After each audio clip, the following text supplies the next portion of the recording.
ဒီဗီဒီယိုလေးကတော့အင်ဒိုစီးတီးမှာကျင်းပသွားတဲ့ရန်ကုန်ညာဈေးတန်းမှာမုတ်ပတ်စားခဲ့တဲ့ဗီဒီယိုလေးပဲဖြစ်ပါတယ်ခင်ဗျာ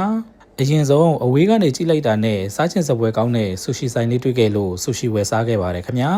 ဆိုင်အမီလေးကတော့ Bite and Roll ပါ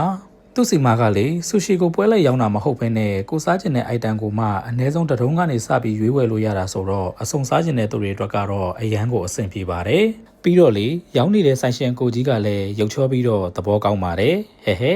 ဒါလေးကတော့ပစွန်အုပ်လေးပါသူကလေနည်းနည်းလေးငံပြီးတော့စိတ်နဲ့ဘက်ကိုသွားပါတယ်ပစွန်တမ်ပူရာဆူရှီလေးလဲစားခဲ့ပါသေးတယ်သူ့မှာကလေမယောနစ်တွေအများကြီးစမ်းထားတာဆိုတော့တလုံးဆိုတလောက်ဤစိတ်နေတာပါပဲဒါလေးကတော့ဂျပန်ငရှင်ပါအသားနူးအီလေးကိုမှချိုလေးနဲ့အရန်ကိုစားလို့ကောင်းပါတယ်သူ့ဆိုင်မှာကလေအယောင်ရဆုံးနဲ့အစားအသင့်ဆုံးဆူရှီလေးကတော့ပစွန်နဲ့ cheese ကိုမိခင်ထားတဲ့ဆူရှီလေးပါ